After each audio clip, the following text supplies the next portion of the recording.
38. 수가성에서의 전도. 성경 말씀. 요한복음 4장 40절에서 41.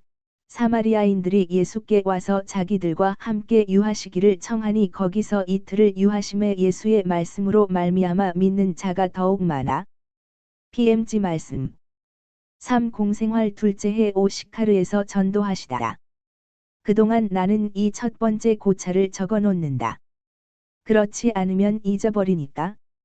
작년에 순한 제목 아래 넣었다가 반복인 것 같아 쓸데없는 것으로 생각되었기 때문에 뺐던 예수를 장사 지냄이라는 대목이 오히려 주님께 관계되는 모든 것을 정직하게 알기를 바라는 사람들과 그리스도의 죽음의 사실을 부인하는 사람들에게도 어떤 일들을 설명하는 데 유익한 것이었다. 근머리에 가서 예수의 시신에 어떻게 향유를 바르고 어떻게 염포로 쌌는지에 대한 말이 있었다. 그런데 이것이 여러 가지를 설명하는 것이었다. 좋다. 그 후 일은 제대로 되었다. 그러나 내가 예수께 부축을 받지 않을 때에는 완전히 바보가 되어서 아무것도 보지 못하고 아무것도 이해하지 못한다는 것을 믿어주기 바란다. 그러므로 내 일이 끝난 다음에 내게 와서 무엇을 묻는 것은 전혀 쓸데없는 짓이다. 나는 아무것도 알지 못하게 되었고, 어떤 대목이 왜 유익한지 이해하지 못하게 되었기 때문이다. 아무것도 이해하지 못한다. 완전한 제로, 0 상태이고 전적인 암흑이다. 오늘 아침 새벽녘에 왜 그 대목이 문제의 제목 아래 들어갔는지 그 이유가 내게 제시되었다. 그래서 나는 인간적인 판단의 오만에 대한 내 약을 꿀꺽 삼켰다.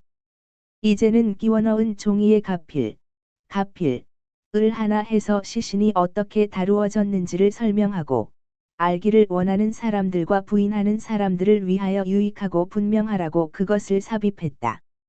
그럼 이제는 앞으로 나아가자. 예수께서 어떤 광장 한가운데에서 많은 군중에게 말씀하신다. 예수께서는 샘 근처에 있는 돌로 된 작은 걸상에 올라가셨다. 사람들이 예수를 에워쌌다. 그리고 예수 둘레에는 12 제자도 있는데 비탄에 잠기거나 지긋지긋해 하거나 또는 어떤 접촉에 대하여 분명히 혐오를 나타내기까지 하는 얼굴들을 하고 있다. 특히 바르톨로메오와 가리옷 사람은 그들의 난처한 입장을 숨김없이 나타내서 가리옷 사람은 그 광경을 내려다보려는 것처럼 어떤 나뭇가지에 걸터 앉았고, 바르톨로메오는 광장 한 모퉁이에 있는 대문에 기대어 서 있다. 선입관이 생생하고 강하게 모든 제자들에게서 나타난다. 이와는 반대로 예수께서는 평소와 다른 것이 아무것도 없다. 오히려 내 생각에는 예수께서 당신의 위험으로 무섭게 하지 않으시려고 애쓰시고, 동시에 일체의 의심을 없애기 위하여 위험을 나타내시려고 애쓰시기도 한다. 예수께서는 2-3명의 어린이를 쓰다듬어 주시고 이름을 물어보시며 어떤 늙은 소경에게 관심을 보이시고 친히 동량을 주신다. 그리고 일반적인 일이 아니고 개인적인 성질의 문제에 대하여 물어보는 2-3가지 질문에 대답하신다. 한 가지는 사랑 때문에 가출을 하였다가 지금은 용서를 청하는 딸을 둔 한 아버지의 질문이다. 즉시 용서해 주시오. 그렇지만 선생님, 저는 그것 때문에 고통을 받았고, 지금도 받고 있습니다. 1년도 못 되는 동안에 저는 10년이나 늙었습니다. 용서하면 고통이 덜어질 것입니다. 그렇게 될 수는 없습니다. 상처가 남아 있으니까요. 맞습니다. 그러나 상처에는 괴롭게 하는 뾰족한 끝이 둘 있습니다. 하나는 당신이 딸에게서 받은 명백한 치욕이고, 또 하나는 당신이 딸에게 사랑을 거절하려고 하는 노력입니다. 이 후자만이라도 없애시오. 사랑의 가장 고결한 형태인 용서는 그것을 없앨 것입니다. 불쌍한 아버지, 그 딸이 당신에게서 낳고, 그래서 당신의 사랑을 받을 권리를 항상 가지고 있다는 것을 생각하시오.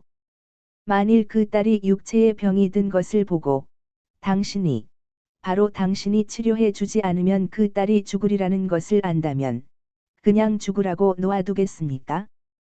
그러면 당신이 바로 당신이 당신의 용서로 딸의 불행을 막고 딸이 사랑을 건전하게 평가하도록 이끌어 올 수도 있다는 것을 생각하시오. 그 딸에 있어서는 물질적인 면, 가장 천한 면이 우세했었기 때문입니다. 아시겠어요? 그러면 제가 용서해야 된다는 말씀입니까? 용서해야 합니다. 그렇지만 그 애가 그런 일을 한 다음에 있는 것을 보고 어떻게 저주를 하지 않을 수가 있겠습니까? 그러나 그렇게 되면 당신이 용서하지 않는 것이 될 것입니다. 용서는 집의 문을 열어주는 데 있는 것이 아니라 마음의 문을 열어주는 데 있는 것입니다. 이거 보세요. 인자한 사람이 되시오. 아니, 우리가 변덕스러운 송아지에 대해서 가지는 참을성을 우린 아이에 대해서 가지지 못하겠습니까? 이번에는 한 여자가 고아들인 자식들에게 아버지를 주기 위해서 시동생과 결혼하는 것이 좋겠느냐고 묻는다. 그 사람이 정말 아버지 노릇을 할 것이라고 확신합니까? 예, 선생님. 저는 아들이 세 있습니다. 그런데 그 애들을 지도하려면 남자가 필요합니다. 그러면 그렇게 하시오. 그리고 첫 번 남편에게 충실했던 것과 같이 그에게도 충실한 아내가 되시오. 셋째 사람은 안티오키아로 오라는 초청을 받았는데 그 초청을 받아들이는 것이 좋은지 나쁜지를 묻는다. 그런데 그 곳에는 왜 가려고 하십니까? 이곳에는 저와 제 많은 자식들이 살아갈 생활수단이 없기 때문입니다. 제가 이방인을 한 사람 알았었는데 그 사람은 제가 일을 잘 하는 것을 보았기 때문에 저를 쓰겠다고 하고 제 아들들에게도 일거리를 주겠다고 합니다. 그러나 저는 사마리아인으로서는 이런 소심증이 있다는 것이 선생님께 이상히 생각되겠지만 저는 이런 소심증이 있습니다. 즉 저는 우리가 믿음을 잃기는 싫은 것입니다. 그 사람은 이교도이거든요. 아시겠습니까? 그러면요.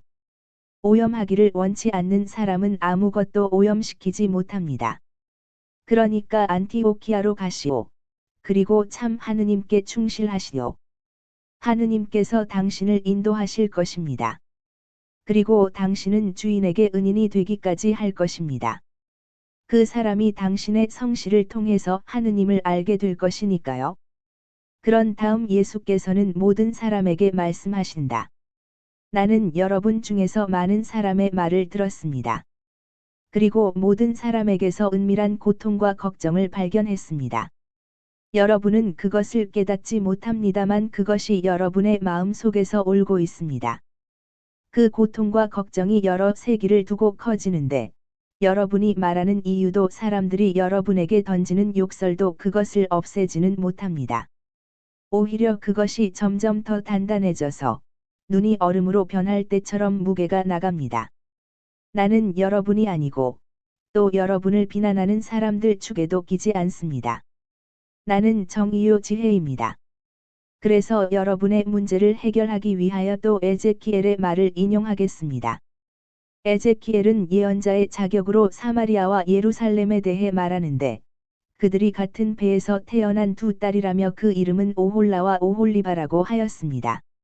먼저 우상 숭배에 떨어진 것은 첫째 딸 오홀라였습니다. 그것은 그가 벌써 하늘에 계신 아버지와의 영적인 일치를 잃었었기 때문입니다. 하느님과의 일치는 항상 구원입니다. 그 여자는 참다운 재물과 참다운 능력과 참다운 지혜를 자기 자신보다도 하느님보다도 더 못한 어떤 사람의 보잘것없는 재물과 능력과 지혜와 바꾸었고 그를 유혹한 사람의 생활 방식의 노예가 될 정도로 농락당하였습니다. 강해진다고 하다가 약해졌고 더 커진다고 하다가 더 작아졌습니다. 경솔한 짓을 하다가 분별없게 되었습니다. 어떤 사람이 무모하게 병에 감염되면 그것을 고치기가 대단히 어렵습니다. 여러분은 이렇게 말하겠지요. 우리가 작아졌는가? 아니야. 우린 커졌어 하고 커졌지요. 그렇습니다. 그러나 어떻게, 어떤 대가를 치르고 커졌습니까? 여러분도 그것을 압니다. 여자들 가운데에서도 얼마나 많은 사람이 그들의 정절이라는 끔찍한 대가를 치르고 재산을 얻습니까? 그 여자들은 오래 갈 수 없는 것을 장만합니다. 그 여자들은 결코 끝이 없는 어떤 물건, 즉 그들의 좋은 평판을 잃습니다. 오홀리바는 오홀라가 무분별한 짓으로 재물을 얻은 것을 보고 오홀라를 본받으려고 하여 오홀라보다도 더 분별없게 되었고 죄를 이중으로 지은 대가를 치렀습니다. 사실 오홀리바는 참 하느님을 모시고 있었고 이 결합에서 그에게 오는 힘을 결코 짓밟지 말아야 했습니다. 그래서 이중으로 분별도 없고 부정한 오홀리바에게는 무자비하고 무서운 벌이 왔고 또 한층 더 많이 올 것입니다. 하느님께서 그에게 등을 돌리실 것입니다. 하느님께서는 벌써 그렇게 하시고 유다의 사람들이 아닌 사람들에게로 가시는 중입니다. 그리고 하느님은 당신을 강요하지 않으시니까 그분을 불공평하시다고 비난할 수는 없을 것입니다. 하느님은 모든 사람에게 팔을 벌리시고 모든 사람을 초청하십니다. 그러나 누가 그분께 가시오 하고 말하면 그 분은 가십니다. 그 분은 사랑을 찾아가시고 가겠습니다 하고 말하는 어떤 사람을 만나실 때까지 다른 사람들을 권유하십니다. 이 때문에 내가 여러분의 고민에 위안을 받을 수 있다고 이 일을 생각하고 위안을 받아야 한다고 말하는 것입니다. 오홀라여, 정신을 차리시오. 하느님이 당신을 부르십니다. 사람의 지혜는 뉘우치는 데 있고 영의 지혜는 참된 하느님과 그 분의 진리를 사랑하는 데 있습니다. 오홀리바도 페니키아도 에집트도 그리스도 바라다보지 말고 하느님을 쳐다보시오. 모든 올바른 영의 고향은 하늘입니다. 여러 가지 법률이 있지 않고 오직 하나, 즉 하느님의 율법이 있습니다. 이 법전으로 생명을 얻는 것입니다. 우리는 죄를 지었습니다 하고 말하지 말고 다시는 죄를 짓지 않기를 원합니다 하고 말하시오. 하느님이 아직 여러분을 사랑하신다는 증거는 당신의 말씀을 당신들에게 보내셔서 오시오 하고 말하게 하였다는 사실에 있습니다. 나는 여러분에게 오시오 하고 말합니다. 여러분은 욕을 먹고 추방을 당했습니까? 그런데 누구에게서 그런 일을 당했습니까? 여러분과 비슷한 사람들에게 당했습니다. 그러나 하느님은 그들보다 나으신데 하느님이 여러분에게 오너라 하고 말씀하십니다. 여러분이 성전에 가지 않은 것을 몹시 기뻐할 날이 올 것입니다. 여러분의 지성이 그것을 기뻐할 것입니다. 그러나 사마리아에 흩어져 있는 마음이 곧은 사람들 위에 벌써 하느님의 용서가 내려왔을 것이니까 영들은 훨씬 더 기뻐할 것입니다. 하느님의 용서가 내려오도록 준비하시오. 길을 잃은 하느님의 아들들이여. 모든 사람의 구세주에게로 오시오. 그야, 적어도 저희들 중에 몇 사람은 갈 것입니다. 저쪽에 있는 사람들이 저희들을 받아들이지 않는 것입니다. 그래서 나는 사제와 예언자와 더불어 또 그렇게 말하겠습니다. 나는 에브라임과 그에게 합쳐진 이스라엘 지파들의 손에 들어있는 요셉의 숲을 빼앗아 유다의 숲과 합쳐서 다만 하나의 숲을 만들겠다. 그렇습니다. 성전에서가 아닙니다. 내게로 오시오. 나는 여러분을 물리치지 않습니다. 나는 사람들이 우주의 지배자라고 부르는 사람입니다. 나는 왕들의 왕입니다. 깨끗해지기를 원하는 백성들이여. 나는 여러분 모두를 깨끗하게 하겠습니다. 목자가 없거나 우상 숭배자인 목자와 같이 있는 양떼들이여. 내가 여러분을 모으겠습니다. 나는 착한 목자이기 때문입니다. 나는 여러분에게 오직 하나밖에 없는 장막을 주고 그것을 내 신자들 가운데 놓아두겠습니다. 이 장막은 생명의 샘, 생명의 빵일 것이고, 빛일 것이고 구원과 보호와 지혜일 것입니다. 이 장막은 모든 것일 것입니다. 그것은 죽은 사람들을 살리기 위하여 양식으로 준 살아있는 분이고, 거룩하게 하기 위하여 당신의 거룩하심으로 전파되시는 하느님이시겠기 때문입니다. 내가 이런 것이고 또 이렇게 될 것입니다. 증오와 이해 거부와 공포의 시대는 지나갔습니다. 오시오. 이스라엘 민족. 갈라진 민족. 고민하는 민족. 물리쳐진 민족. 애지중지하는 민족. 몹시 애지중지하는 민족. 병들고 약해졌기 때문에 영혼의 핏줄을 뚫은 화살로 인해 창백해지도록 피를 흘리고 그 영혼에서 너의 하느님과의 생명을 주는 결합이 달아나게 되었기 때문에 무한히 소중한 민족. 오너라. 내가 태어난 태중으로 오너라. 내게 생명을 보내준 가슴으로 오너라. 거기에는 아직도 내게 대한 다정스러움과 따뜻한 기운이 남아 있다. 항상 오너라. 생명과 구원을 찾아오너라.